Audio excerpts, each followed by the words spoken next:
When you think about making progress in stroke recovery, you probably think about doing exercises and everyday activities.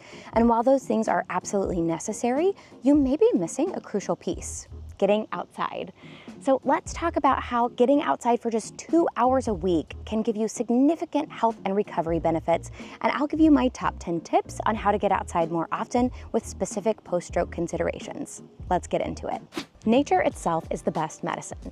Hippocrates, Greek physician, philosopher, and the father of modern medicine. While we definitely need actual physicians, the benefits of nature can't be understated.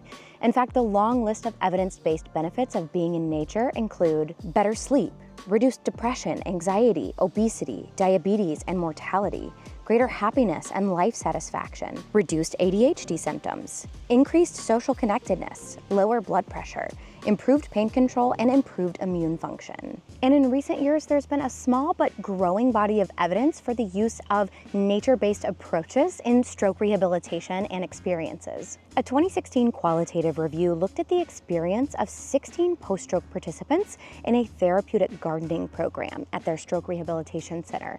And they found that it helped them feel like they were more in control of their health, that they had a more positive view of their situation, and that they were more engaged in the rehabilitation process. And a 2020 scoping review found that nature-based interventions help to improve quality of life for people who had experienced an acquired brain injury, which includes stroke. And one of the most important findings was a 2019 survey of over 19,000 adults in England. And the researchers found that those who spent over 120 minutes or 2 hours every week outside in nature had higher levels of general health and well-being than those who didn't at all. Now, interestingly, the researchers found that it didn't matter whether someone got that 120 minutes or 2 hours of nature every week in one block of time or whether it was spread out across the week. So the good news is, if you don't have 2 hours to spare, you can break it up and you'll still get the same benefits if you just hit that 120-minute mark every week. So with that in mind, here are my top 10 tips to help you reach that crucial 2-hour mark to help boost your recovery and your health. Number 1, drink your morning coffee outside.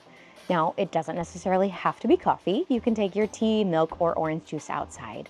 Whether you sit on your balcony, your deck, your porch, a front stoop, wherever you go, get outside and get some fresh air. If it's sunny, you'll also get some vitamin D. Now, if you don't have a safe space to access outside of your house or your apartment, or perhaps it's not wheelchair accessible, you can open a window and have your morning drink by the window. It's not quite the same, but hopefully you'll still get some of that relaxing, calming atmosphere. Number 2, take your dog out for a walk or to the dog park.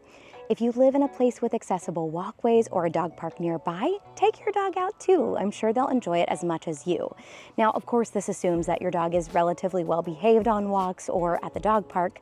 But if you don't feel safe enough to handle their leash and maintain your balance, ask a family member or a loved one to come out with you. They can hold a leash while you focus on walking or rolling. Number 3, take your break outside.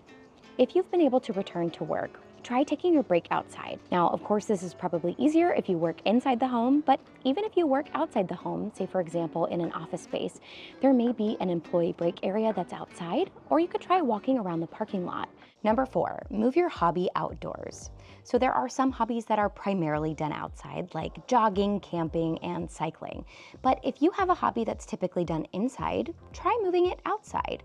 For example, I love to curl up in bed and read a good book for hours. But if I move that hobby outside, I can enjoy what I love to do as well as get some great outdoor time. Let's say you enjoy photography. Grab your phone or your camera, go to your nearest park and take pictures of the beautiful scenery and plants. Take what you enjoy doing and just move it to a different location. Number 5, find an accessible hiking trail. We have such loud, busy, hectic lives these days that getting out for a beautiful walk or hike in nature can be so soothing. And depending on where you go, it can actually be considered a form of forest bathing, which is a term coined in 1982 by the director of the Japanese Forest Agency.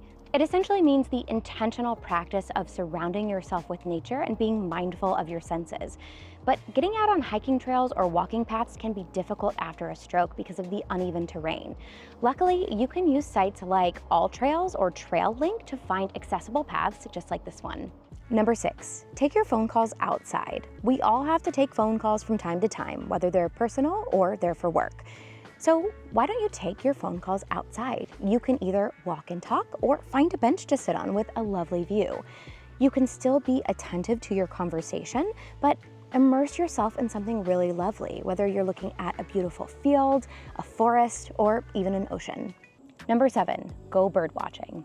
Listen, bird watching isn't just for old people anymore. It's for people of all ages. And you don't have to be an expert birder to enjoy bird watching.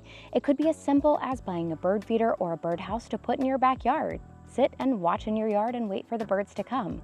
Or you could go whole hog, buy a book about all species of birds, get yourself some binoculars and a notebook to write down each species that you encounter. Number 8, sit or stand on a pier. If you live near a body of water, I bet there will be a public pier somewhere that you can sit or stand on. And oftentimes piers will have built-in benches that you can go and sit on to either fish or just to observe the beautiful surroundings. You can walk all the way to the end and look at the beautiful body of water that you're at. I'm here on the Tennessee River today and it's absolutely gorgeous. It's so calming to listen to the water lap up against the shore, and if you've got trees nearby, to hear the wind just rustling through the leaves. Number 9, eat a meal outside. Whether you go full-on picnic at the park or you're just eating a meal on your back porch or perhaps your apartment balcony, eating a meal outside is a great way to reconnect with nature. When you eat your meal outside, you will be more present with your surroundings and the other people with you. And you might even slow down to really enjoy your meal. Number 10, do your home rehab routine outside. If you watch this channel, you likely have some type of home rehab routine.